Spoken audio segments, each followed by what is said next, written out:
Right, welcome back to Tales from the PowerAge. How you doing, guys?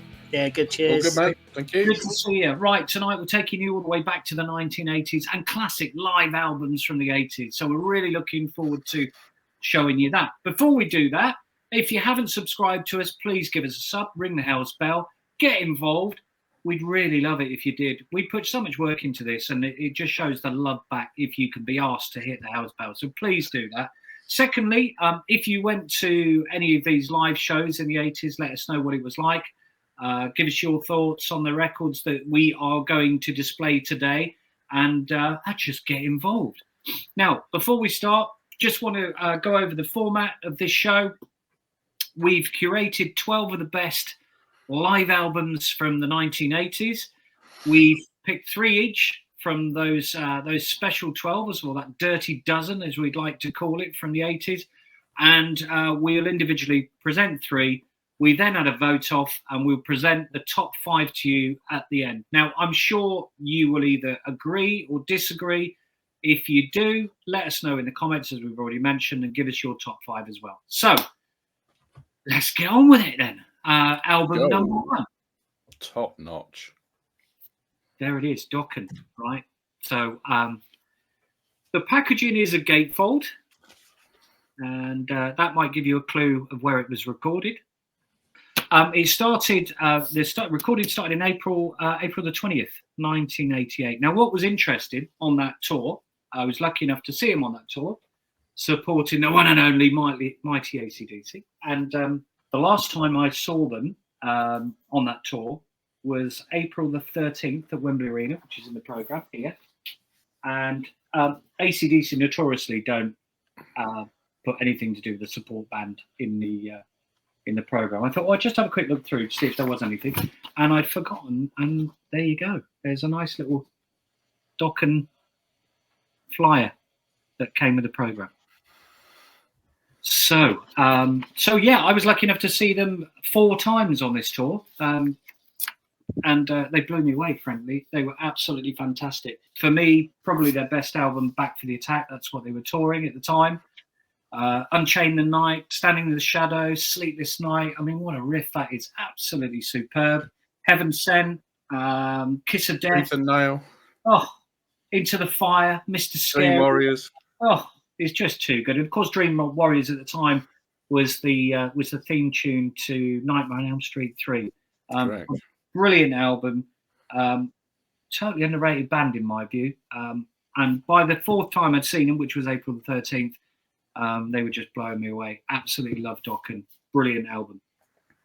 And following the theme of seeing this tour, I saw them at one of the last nights of this tour, and I stood with Jam the whole show. And I went with Jam. It was at you boys had seen him at Nebworth the year before in '85 in the rain, and they played Donington the following year. And again, lovely packaging. Look at that. Inner cover there. It's fantastic on the gatefold. They just blew me away that day. It was absolutely fantastic. And I rushed out to go and get this record straight afterwards. I mean, standouts on this record are probably all of it. It's brilliant. Coming Home, Blackout, Bad Boys Running Wild, dun, dun.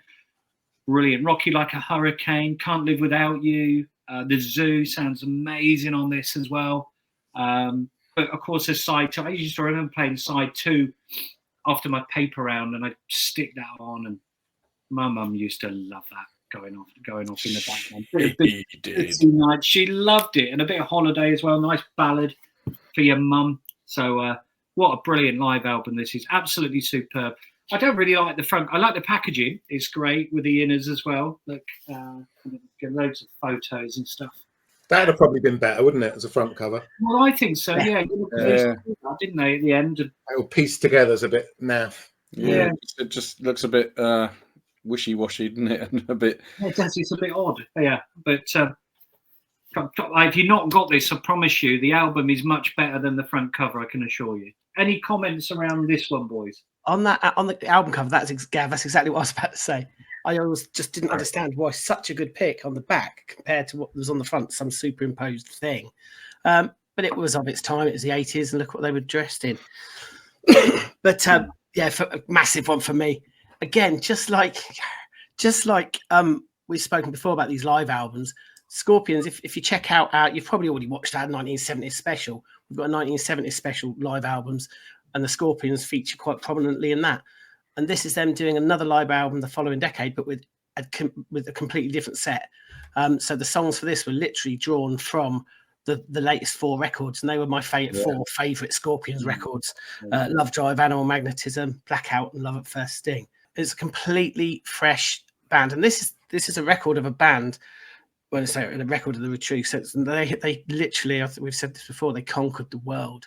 This took them, it was worldwide, and they smashed it massively, and they could do no wrong. And to have it all together in a double album, really thankful. I was really thankful this came out. We love this one. These are great. Yeah, this was my go-to Scorps album for years, because I wasn't a massive fan like you boys, especially Jam. This had everything I needed. It was brilliant. Sounded great. We could take the piss out of the talking in between the songs.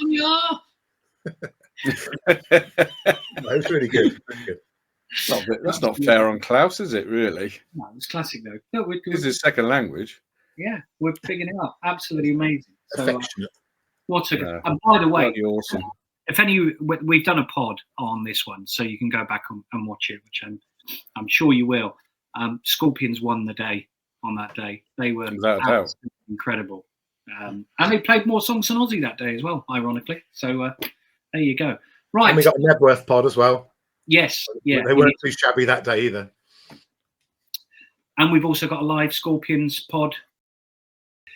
Anyway, should we go on to the next titan of a record? Oh my God, this is absolutely amazing. Live After Death. The packaging is absolutely incredible. Great title. Yeah, well, it was because they killed Eddie off, didn't they? And he came back to life after death. I mean, what can you say about this? I absolutely love it. I know Jam's not as keen on this one as maybe I am, but no, me either. But go for it. It's got absolutely everything on it. Just thinking back to, I mean, we were so lucky. We saw this tour on one of the first dates at the mighty Oxford Apollo. It was just sensational. And thinking back to, I mean, the set list is just incredible. You're starting the set with the first 2 songs off your new album. Not many do that. Of course, Churchill's Speech kicks the show off, and then you've got Aces High, 2 Minutes to Midnight, then The Trooper, then Revelations. And Gaps, do you remember being a couple of years ago, we were at Download, first thing in the morning, Iron Maiden Soundcheck, Revelations coming out. Yeah. Oh, the hairs on my back were standing up. It was absolutely amazing, absolutely tip-top. And then, of course, all the favourites, Number of the Beast, Iron Maiden, Run to the Hills, Running Free, but Hallowed Be Thy Name. Oh, it's absolutely rocking. Produced and mixed by the mighty Martin Birch. Released, I think, about a year after we saw them in 1985. And I think Gav's got a signed copy of the video somewhere. I have. Yeah. And a signed booklet as well from when we met them in Oxford. So there you go. Features on many other pods.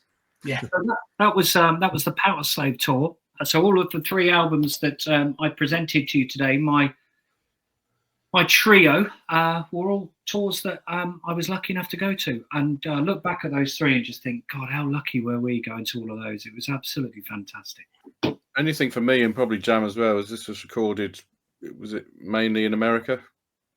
First 3 sides were Long Beach, and the last side. And it was, Bruce's voice just doesn't come across. We were so lucky to see him at Oxford, and when, it was one of the first dates, as Dill said, and he was amazing.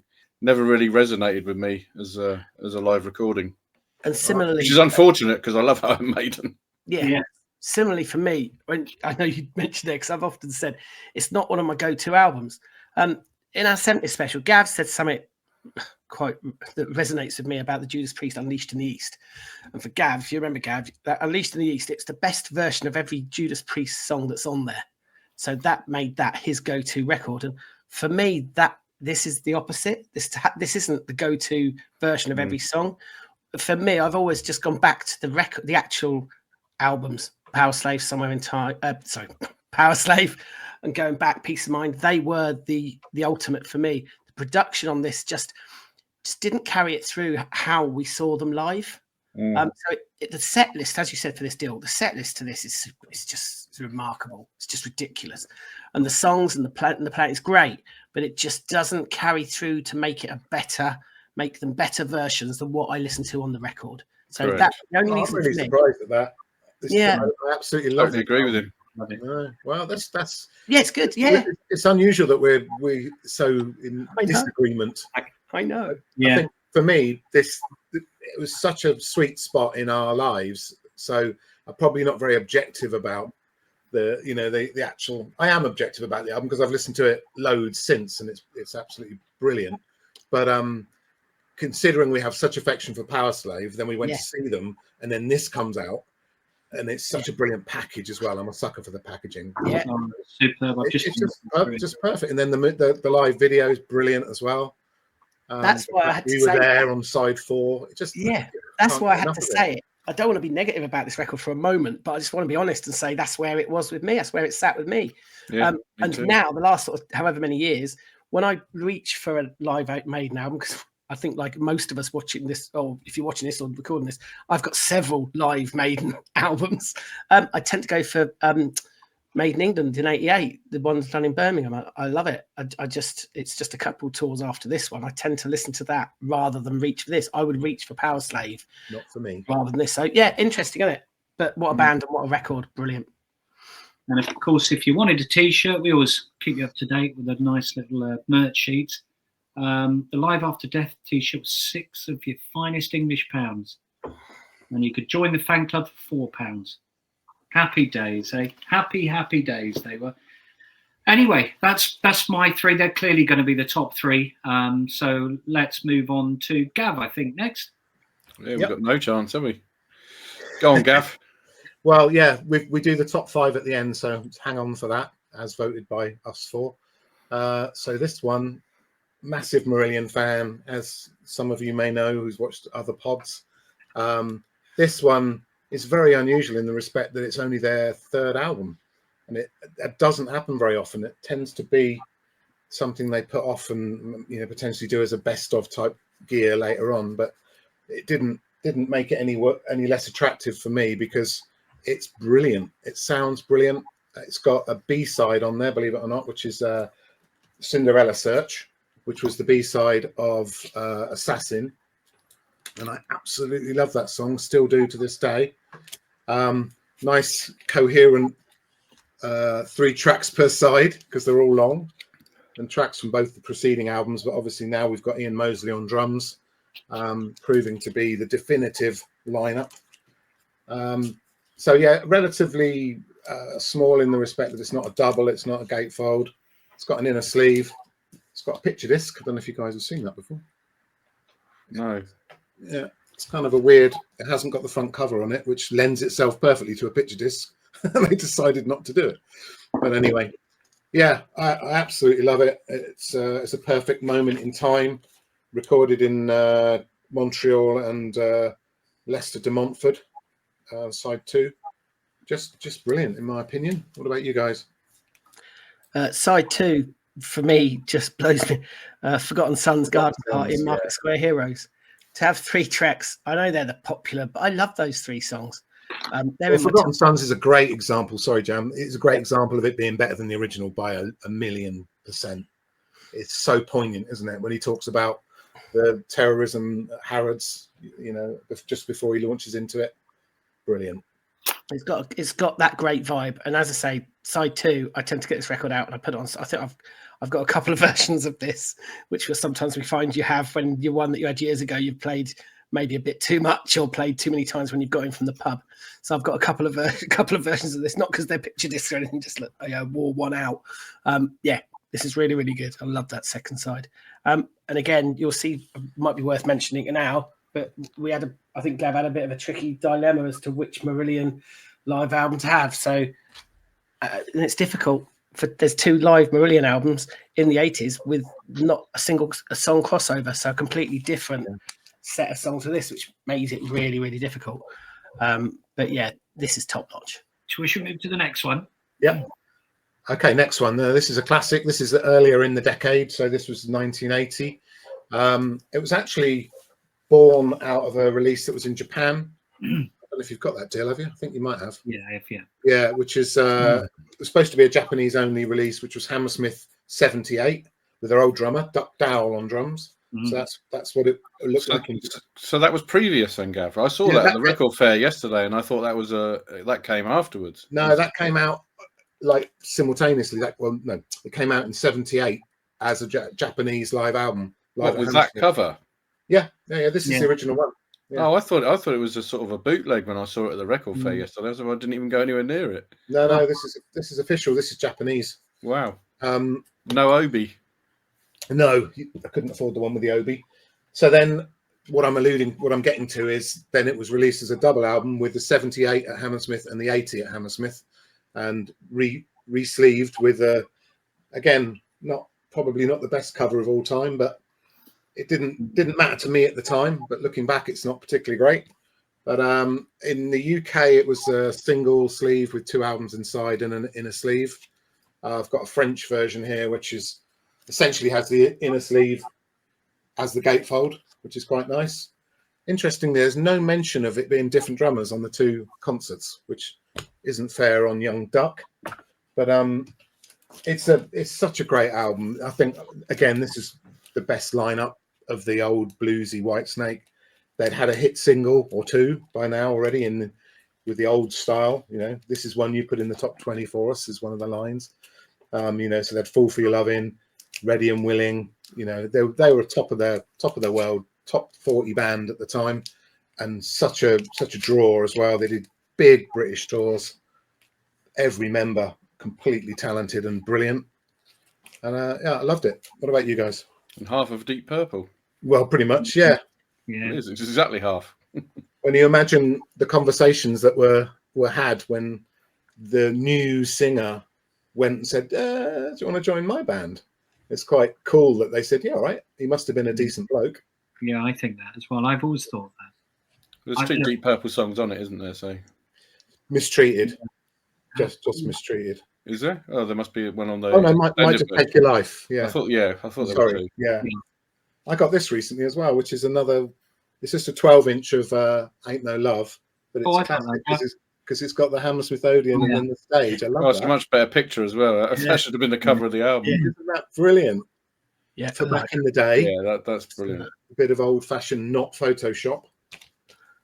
Yeah, it's brilliant. Again, this is the first time we heard. Well, you'd have been hearing David Coverdale in his awesome voice. Sorry, for me to fanboy for a moment or two, because the guy speaks beautifully, so eloquently, and just can't resist his voice. And you've got him talking in between songs. It's just like, that's fantastic. Here's one for you, or here's the song. Yeah, it's just great. And we go on to listen. We go and see him live, however umpteen times in the following decades. But and this is where it was back in the day. And you got Bernie Marsden doing some vocals where Glenn Hughes would have done it in "Might Just Take Your Life," and he's brilliant vocals. Oh, he is. Yeah, what a guy. For me, Bernie Marsden's one of the most underrated guitarists of all time. He's absolutely brilliant, and it was a great him and Mickey Moody together. They were a pair of gunslingers, weren't they, on the guitar? Absolutely fantastic. And John Lord, Ian Pace. Oh, brilliant. So just to consider, when we saw MGM, that was Moody and Marsden. Jolly at Oxford, a little basement bar. It wasn't Moody. It was Neil Murray. It was Neil Murray. It was that's right. It was Murray, Galley, Marsden, wasn't it? Yeah. But in a bar downstairs in a bar in Oxford, and it must have been maximum 100. Which is tiny place. Amazing. It was absolutely brilliant, and I know Neil had just done 1987, so that was just the calm before the storm, and he was in the band as far as he was concerned, and then he wasn't. That's right. Amazing. He didn't dye his hair blonde. Yeah. Allegedly. He was too tall. He was too tall for the rest of them. Yes. Yeah. He's about 6'20". Anyway, brilliant. Super record. Next one, Gab. That's that one. And then one, God, here we go. Close to my heart. Exactly the same, Gav, I think, as the Marillion album. Live album after the first 2. Third album, I think this was probably, maybe they were both under pressure from the record company. And, that's normally why you do a third album that's live, because it's cheap. and it's a kind of consolidation of what they've done so far. But I feel that Magnum are probably under a bit more pressure than Marillion were, numbers wise. But ironically, they came off the back of, they put this out before, and it actually charted. It went into the top 50, which in those days meant it actually sold some units. They did a double single with 4 tracks that ended up being the same, from the same gig at the Marquee in 1979. So it scrapes into 1980 because it was released in 1980, but actually recorded in 79. Have they got the same tracks on the EP then, or not? Or is there different ones on there? Or... No, they're 4 extra tracks. Oh, excellent! Right. Yeah, so you've got All of My Life, Great Adventure, Invasion, Kingdom of Madness. Awesome. And then on the album, obviously not those. You got If I Could Live Forever, The Battle, Foolish Heart, In the Beginning, Reborn, Changes, So Cold the Night, and Lord of Chaos. Lord of Chaos, yeah. So that was the single. Everybody had that at one point, and I've got that. I've got mine signed as well, funnily enough. I've got the a promo single, which is just 2 tracks, and then the album came out at the costly price, $3.49 as like an opening offer. That's signed as well, and other versions. I've got a Castle Communications version. I've got that one. That one was in the flood though. That one, so it doesn't play so well these days. But there's an American one which is really annoying. It's just only out last year, but it hasn't added the extra tracks on it. Why wouldn't you? And it's a gatefold with the picture. And... so they've done a gatefold, but haven't put the. Yeah, it's like why bother? And then finally, I got a white label version. But anyway, it's not about the formats. It's about how brilliant the album is. Live at the Marquee. This is a time machine thing for me. If this did sound remotely like this in real life, then I just want to be there. And if anybody knows the actual track listing on the night, the order, I would love to know. I've looked everywhere for it. I can't find it because they wouldn't have done it, in the EP and then the album order. But yeah, I mean, God, what a powerhouse. And they sound so strong on this record. Chris Sangaridis did the mixing. Leo Lyons did the producing. Yeah, I spotted that earlier. Absolutely bloody brilliant, in my opinion. And we all got swept up in this at the time, didn't we? Because I wouldn't shut up about it. Basically. Yeah, exactly. Sorry. And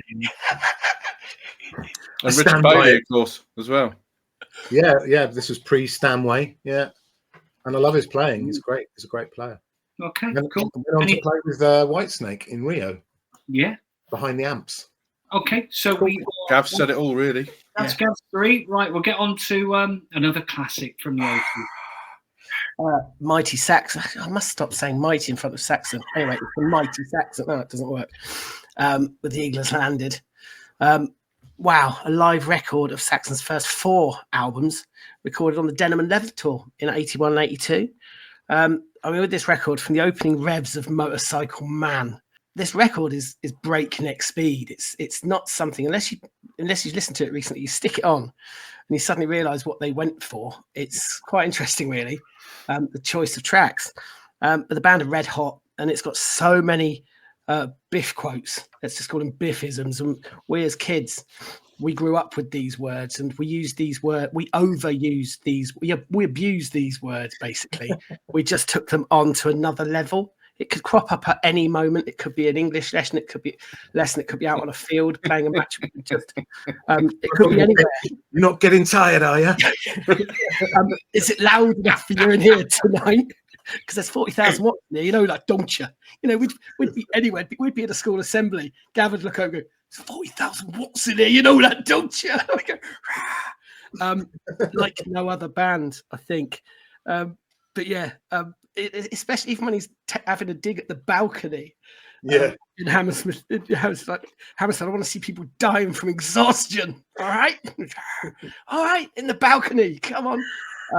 Everything about Biff and the boys is just so awesome. Many years later, we got the remastered album. It's got an extra 6 tracks. Many people would be saying having Dallas 1 p.m. As an additional track, just like, why would Dallas 1 p.m. and the band's played on See the Light Shining. I mean, this was meant to be a double album, but wasn't. And at the time, I didn't care. I couldn't care less that it wasn't a double album, because it was just superb, and every song was so fast and hard and heavy. Your 20,000 Feet and your Heavy Metal Thunder and Fire in the Sky. They went for the metalist of metal that they had. And fair play to them, because it's absolutely brilliant. Boys, I think a universal nod on this one. Or anything to add? When you listen to Motorcycle Man and the crowd recognise the intro tape of the bike, and they go, it's palpable excitement, isn't it? So, and then you've got to remember, this is Nigel Glockler's first tour, and he plays like that. Incredible. This is for the bikers, and for those of you who remember going to Hammersmith Odeon in those early 80s, mid 80s. All the bikes used to park over under the flyover. Do you remember? And you come out of the gig and it's great. There were plenty of bikers back in those days. This was a biker band, wasn't it, along with Motorhead? Yeah. But yeah, just incredible playing, I reckon. And you know, nothing against Pete Gill, but he Glockler fitted in like a treat, didn't he? Yeah. And he's just so. And he looks mega cool on the back. He's just awesome. He's so good. Never really liked Saxon back in the day. You all know that. No, you're a newbie, aren't you? Ish. Yeah, I much prefer later Saxon. I think it's absolutely brilliant what they're doing now, and probably the only band that are, in my opinion, better than what they were back in those days. And I superb now. Yeah, I agree with you. Last album's brilliant. Any one of us could easily just not connect with a certain band. Yeah. And it comes up. It's quite funny when we're doing these pods, and we'll be doing a band, and then we'll be like, we did a really good pod about on the Motorhead, and I wasn't there. I wasn't into Motorhead, which, considering how big I was into Saxon, it's a weird one. It just didn't float. So exactly what I just said about you, Gabs, exactly the same with me with Motorhead. I was never into them, was I? I just didn't get it. Didn't get the vocals, and wasn't too keen on rock and roll metal as opposed to just metal. So no, but this, the cover wise, I just love that. I mean, especially the fact that on the rear side, I think it was Dill, you just showing it. The pictures on the back were so brilliant. Of the band, individual pics of the band. Yeah, those individual pics of the band are superb. But it looks just so right having that as the cover, and everything that the eagle meant to us as a crowd. And if they'd have the eagle embossed as well. Is yours embossed? Yeah. I was just looking at that. I forgot it was embossed. I've got the little press the hype sticker. It's such a lovely piece. And then, of course, the merch sheet with the tour dates. So it's 20 tour dates. Yeah, I got that. In 1982, where they played Oxford as well. Yeah. And this was the first band I ever saw live, Saxon, in February 1984. And that was on the Crusader tour. But yeah, I've always loved Saxon. They were brilliant. I mean, they were great back then. And they're great now, by the way. So I'm in agreement with the rest of the guys. But yeah, they were proper British heavy metal, weren't they? I just went off them a little bit in the late 80s because they just didn't really know what they. Whereas Motorhead just carried on being British heavy metal. They tried to break America and it didn't really work. Since Doug Scarrett came into the band in the night, it's been metal all the way. Really good. Okay. Yeah, that's my first offering. SOS, Slade on Stage. What an album! And again, this is one of those ones I know I'll be out on a limb on this one. But Slade released 2 albums, We'll Bring the House Down and Till Death Do Us Part, literally in March and November of 81. This live album was recorded in December 81 and then released the following year in 82. This is at a time when they were 4th on the bill at Donington Monsters of Rock. Slade were massive. I mean, they did the glam thing in the 70s. And everyone think of the glam stuff and the heels and the Mama We're All Crazy Now type thing. But they smashed it out of the park. They ruled Donington. They walked out there as British boys and they were loved. And this record is so live. Rock and Roll Preacher, Lock Up Your Daughters, and Every Day. Just 3 of the tracks that are on here that will I'll challenge anyone. Put it on there. If you've got a graphic equalizer, you can put a bit of bass into it because it's quite a tinny recording. Then do. And the crowd are so loud. But those 3 songs they just blew me away at the time and they still do now. Like Gav said before, certain records take you to a golden age in your life. And this, for me, certainly took me to a golden age. I was 11 and I was 12 years of age.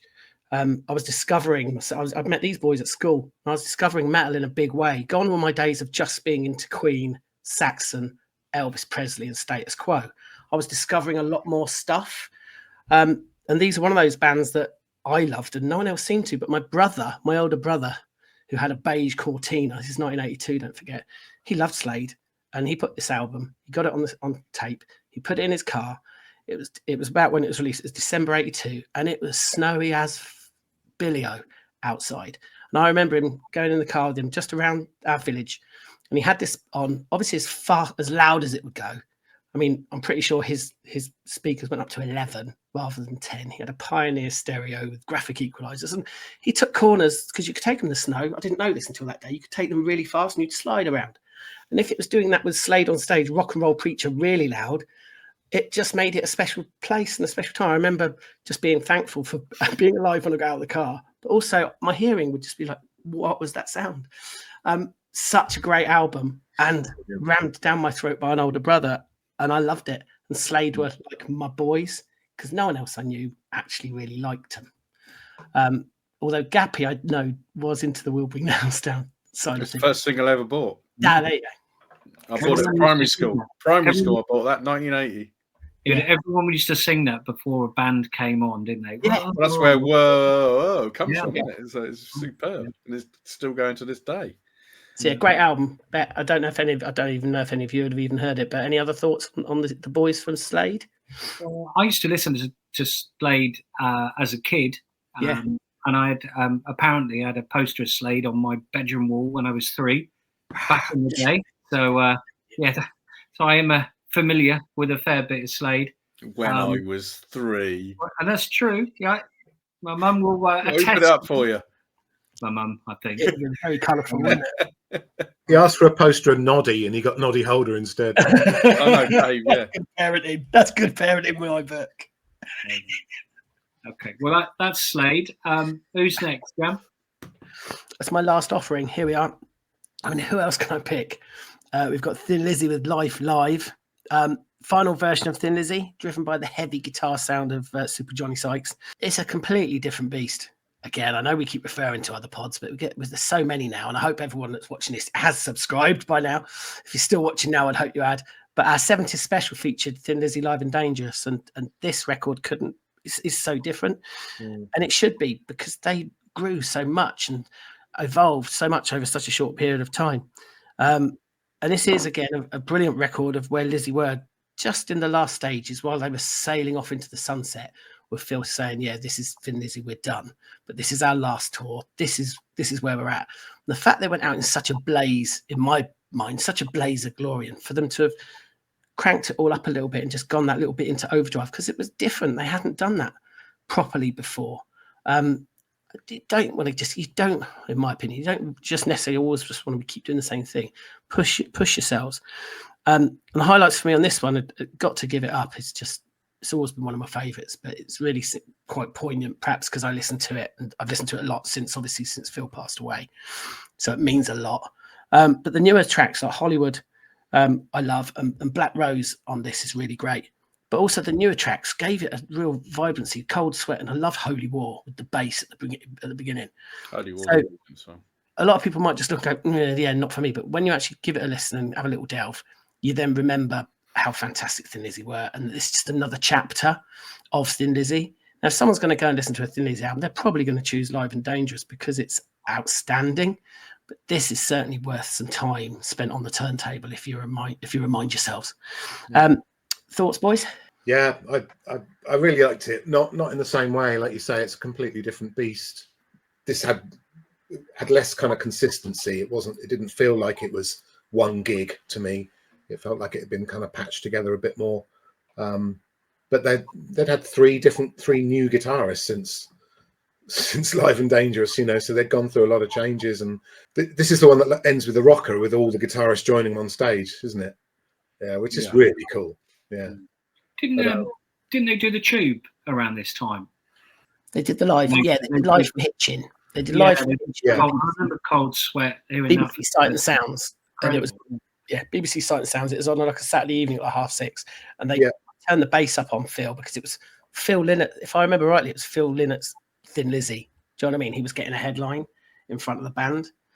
Right. Yeah, and it was immense. That was iconic. That was great. They played half an hour. They did like a half an hour of the set. Yeah, it was. We watched it as a family. I remember that. Yeah. Johnny Sykes with his black Les Paul. Oh, he looked so brilliant. Yeah, didn't he? He's got full black Les Paul, massive blonde locks. It probably rubbed a few people up the wrong way because he was so metal. Yeah. But we didn't care because we were totally into it. That direction was fine as far as we were concerned, really. But I think they would have gone back, I think, to have been a little bit more lighter. At the same time, having Scott Gorham there on lead guitar with his shorter hair, and still being, again, one of the coolest guys in rock music ever, Scott. There's not many people can get away with wearing all red, as he used to wear red trousers and red shirt on the Live and Dangerous. Do you know what I mean? It's like he's just so cool and such a beautiful guitar player.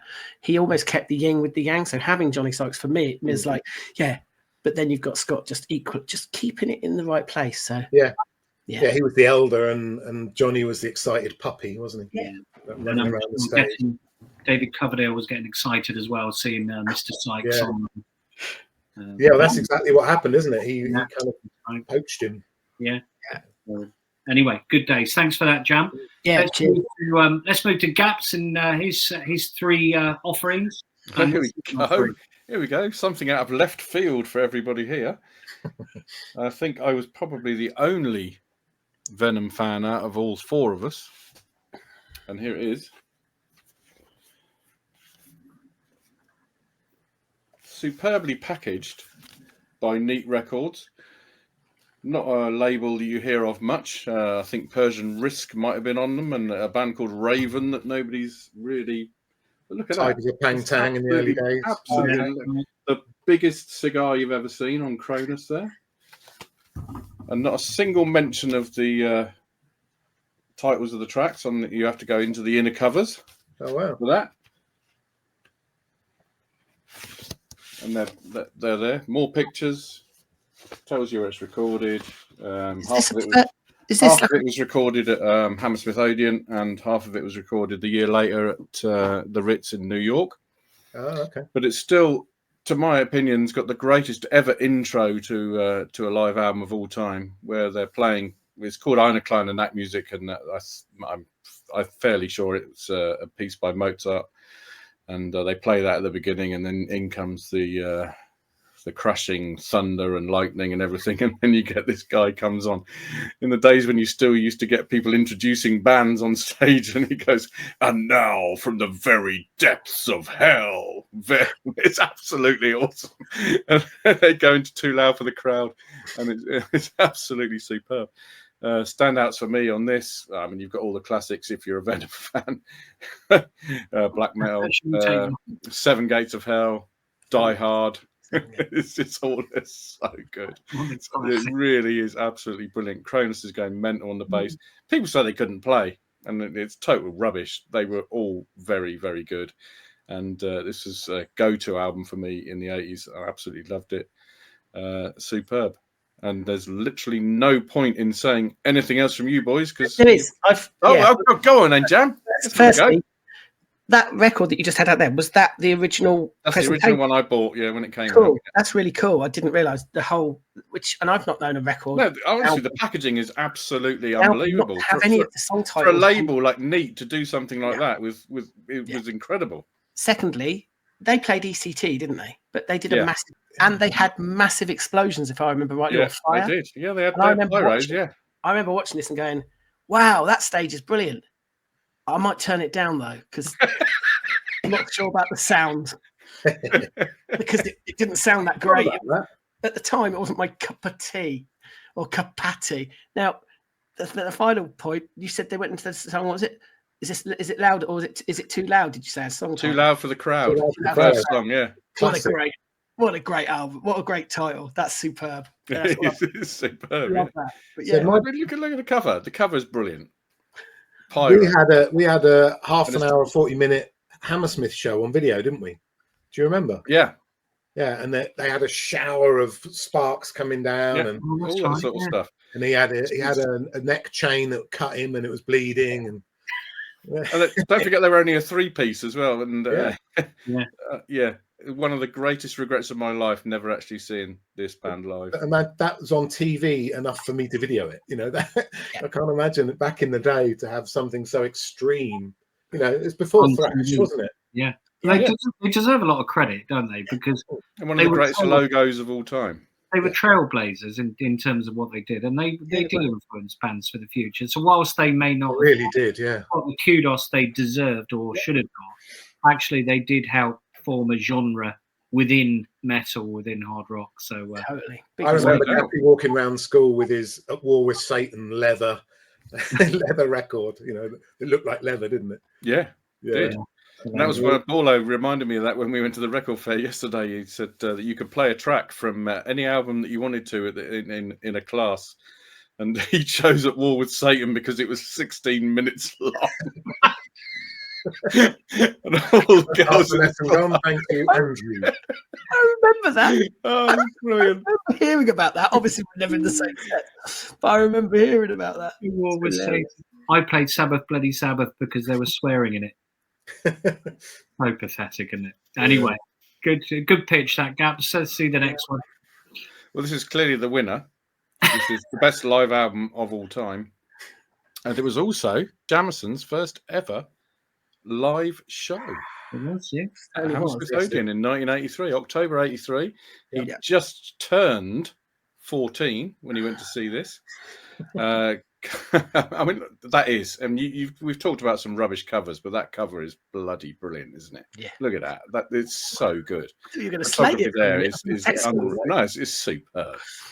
The return of Gary Barden after Graham Bonnet had come in and then disappeared again. But on this album, he's actually really, really good. Yeah. It starts with an instrumental, Captain Nemo, which is way, way better than the album version. And it's only got 9 songs on this album, and there's actually 2 instrumentals, which I don't think's probably ever been reproduced on any heavy metal live album ever. And they're also 2 of the best songs ever. Into the Arena, Captain Nemo, absolutely brilliant. Rock My Nights Away, superb. And then to end with Doctor Doctor, where his brother Rudolph and Klaus Meine or Klaus Meine come on from the Scorpions. And that's maybe one of the last times they ever spoke to each other, I'd imagine. Michael and Rudolph in 1983. I don't know, but no, probably not. No, because we know. But it is. It's a fantastic desert song. I mean, it's just so good. The only thing I don't like about this album is the snare drum sound. Gav will know that the 80s snare drum is so bad.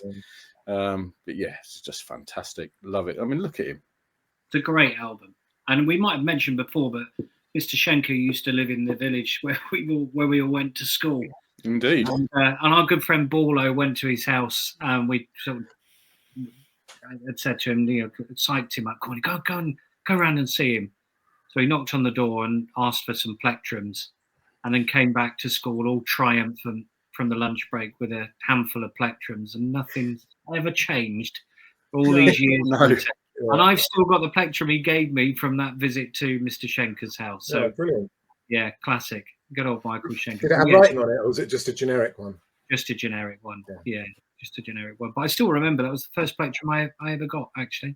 Michael Schenker. Cool. Yeah, brilliant. But on this, as Gappy rightly pointed out, my first gig was the Saturday, the 22nd of October. Annoyingly enough, considering how much I love Scorps, they, as most live albums, they'll do it over a 2-night period so they can get the good take. Played the Sunday night, and it was the Sunday night that Klaus and Rudy came on stage, so I didn't get to see them. Oh, you didn't get that? Oh, no. Wow. On the one hand, I'm gutted. The other hand, I was down the road at Wembley Arena watching Kiss and Lick It Up tour. So, yin and the yang, innit? And lots of people had tickets for MSG on the Sunday night, and they had to get. That was literally the night after. Yeah, my brother. Wow. That's the only reason I got to go. It's because my brother had tickets for everyone had tickets for the. That Sunday was bad night planning from the promoters, wasn't it? Really? Well, exactly. But yeah, so I missed them, but. I'm just curious because a lot of people are going to be looking at a lot of these records and it's going to take them back to a great time. I'd love to hear in the comments anyone that was at any of the actual gigs that any of these records we're talking about. I'd love to share with us down below. I know we find that kind of stuff we really love.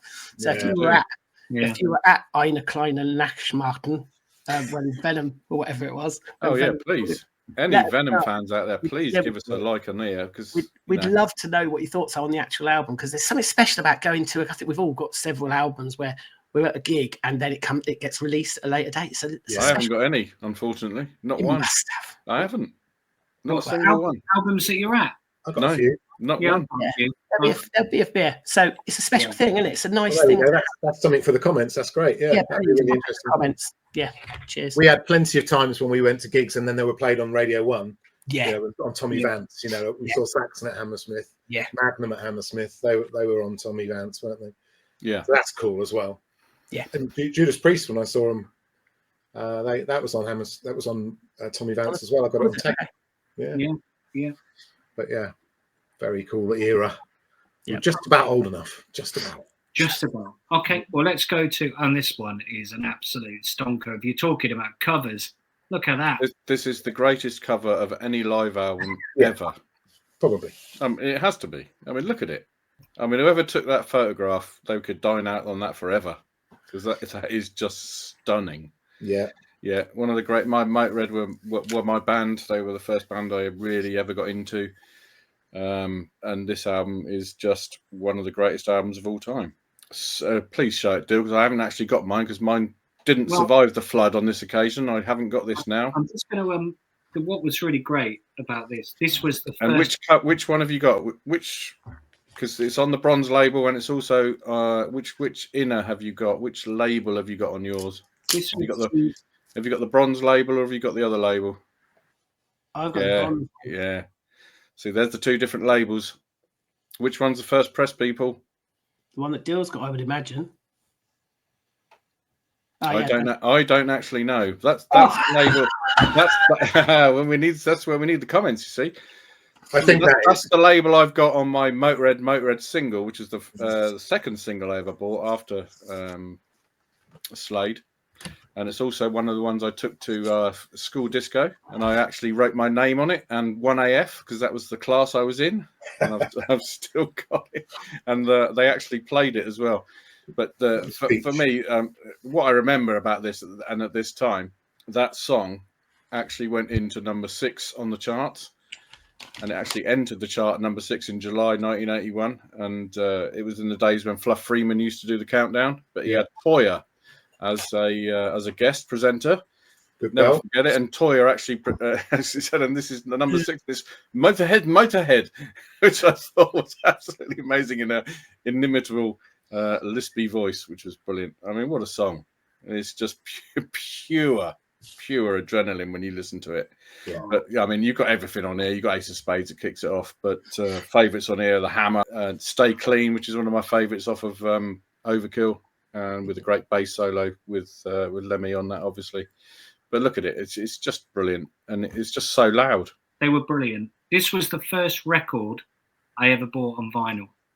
I bought this off John. Yeah, I've forgotten that. Yeah, I bought this off John Hornsby for £1.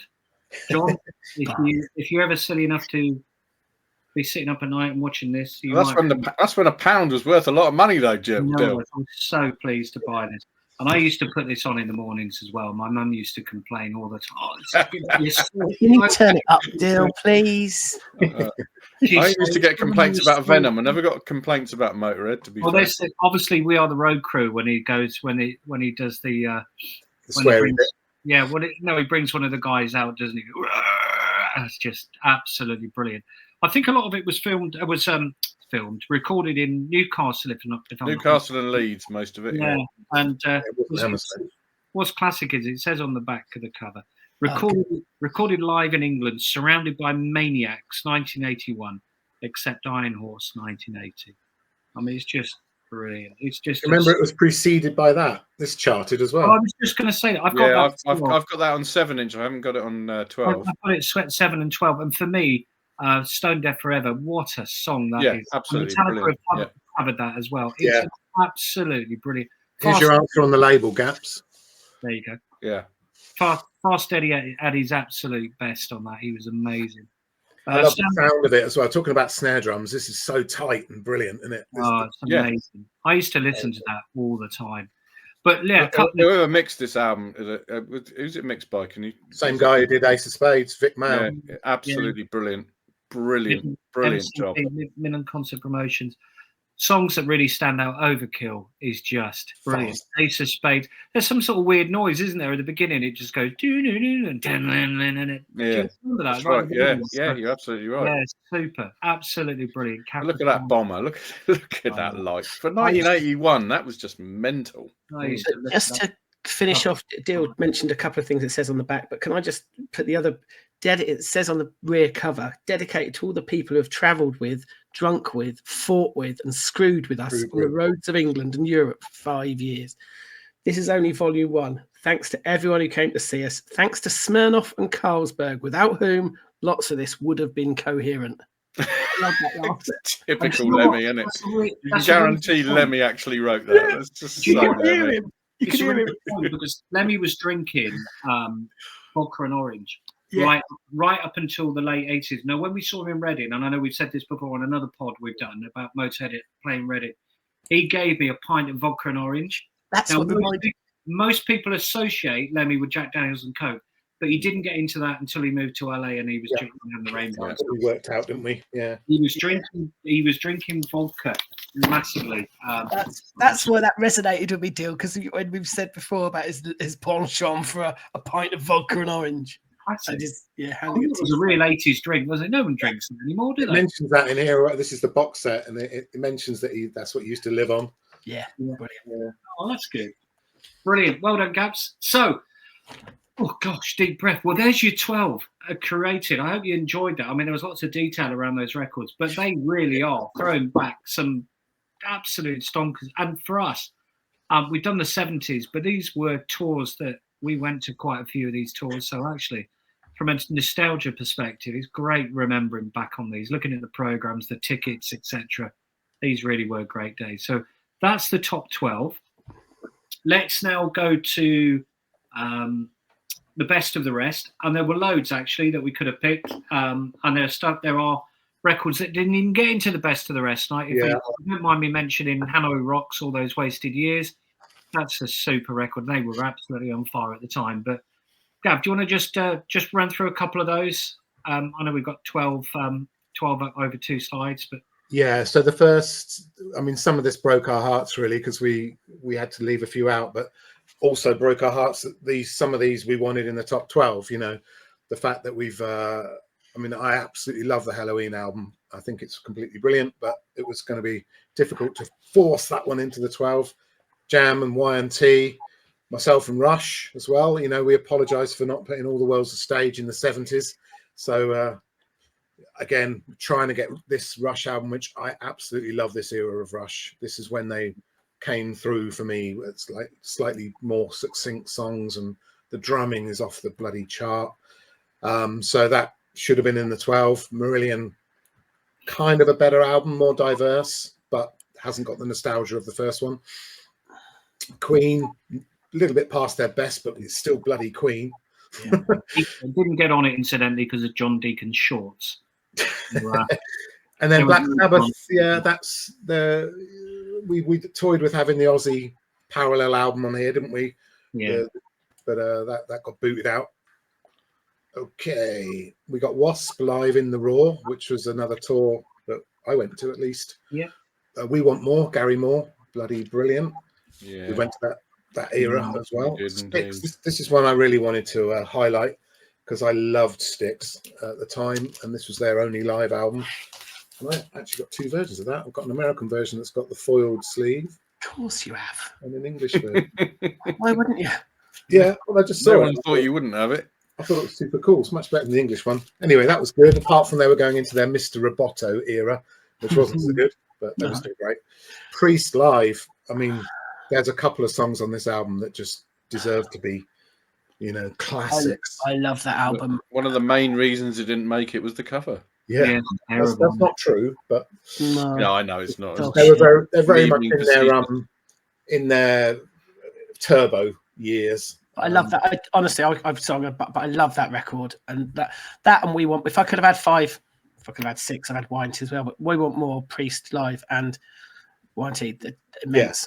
Gutted. It doesn't work really for us to not have Priest live in there, but you know, we just got tipped. We voted at everything between the 4 of us, and it just didn't make the cut, I'm afraid. Yeah. one thing I was going to show on the Wasp. Have I shown you that before, boys? Oh. No, I've seen that. I've seen that. I've seen it at your house. Yeah, That's classic. So Exactly. it's a promotional item that the record company gave away for the Live in the Raw with the moniker "A Bloody Great Album." Brilliant. What is it? A bottle of Merlot? It's this product of France, so it's a bloody great wine.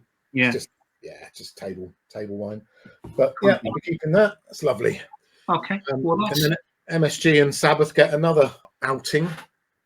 This time with Dio Sabbath, isn't it? Yeah. And I actually like that. That's brilliant. Neon Nights. I like it as well. Yeah. Yeah. Great album. That. Okay. Well, that's. Anything else to add, boys? Yeah. Look, I would just say the Gary Moore album is a real shame it didn't make it into the top 12 because I think it's absolutely super. And there's a real brilliant cameo with Jimmy Nail towards the end of the album. It's absolutely brilliant, and it's so heavy metal. It's ridiculous. Let's go to the top 5, shall we? So with our resident DJ, our resident countdown hero, Jordan North. Here he is. Buff Freeman. Jamie North. Deal, thank you kindly. Go on. Okay, so this has been really tough. This has been a really, really tough one. I know we all say, but this one's been a bloody nightmare. Okay, here are the official top 5 killer live albums of the 1980s from Tales from the PowerAge. To kick things off, it's those Market Square heroes, massive favourites of the pod. It's Marillion with Reel to Reel at number 5. No Sleep for Motorhead, or anyone that they toured with apparently. At number 4, it's Motorhead with No Sleep Till Hammersmith. At number 3, we just couldn't separate them, so we have a tie between two of our very favourite bands of all time. Biff and the Boys from Saxon the Eagle Has Landed alongside Magnum Marauder, both a joint number 3. Scream for me Long Beach. It's the incredible Iron Maiden with Live After Death at number 2 in the official top 5 killer live albums of the 1980s from Tales from the PowerAge. Venom's number 1. Which can only mean, as Gappy rightly says, at number 1, they really did rock us like a hurricane with Worldwide Live. It's the Scorpions. There you go. Well, cheers. Awesome. Well done. Well done, Scorpions. Bit of a shock, I reckon. Yeah, I think that's the first time Scorpions have made a number 1 in our countdown. So well done. It's a brilliant album. So if you haven't heard it, go and check it out. It's absolutely superb. So there's our top 5, or sorry, for the eagle-eyed of you, 6. We're changing the rules every single week on this nonsense.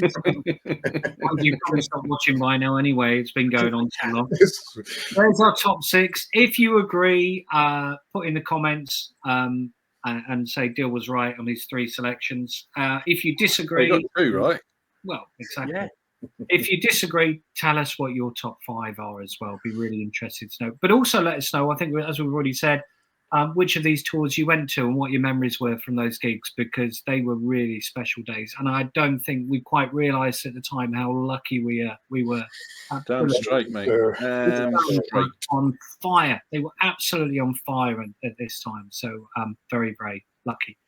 So there's your top 5, top 6. If you want to see who we're going to see or who we've seen, check out our live channel. But there's loads and loads of stuff on there. So Scorpions, Iron Maiden, Judas Priest. So we mentioned them. They weren't in the top group today, but there's loads of stuff on there. So if you're interested in all this, Saxon, of course, check out the live channel. So this is a separate subscription. So subscribe to the channel you're watching now. Also this one, please, which is the live channel. And they're both free, which I really don't understand, but they're free. Wow. Yeah, and watch 100% it. 100% free. You don't never have to watch an episode. Just please give us a sub. And all you need to do is just have a beer or JD and Coke on a Saturday night when everyone's gone to bed and watch this for hours. It's brilliant. Right. And if you want a reminder to come up whenever we post, click the bell, the Hell's bell. Otherwise, we won't. If you don't click that, you can still subscribe and you won't be hassled. There you go. So if you want to get in contact with us, you can do on our app, Facebook, on Tales from the PowerAge. If you want to chat with us on X, check us out on Tales from the PowerAge at TFTPA. We're online on www.talesfromthepowerage.com. And if you wanted some merch, which is Cap's just got some brilliant merch there. There you go. And Caps as well.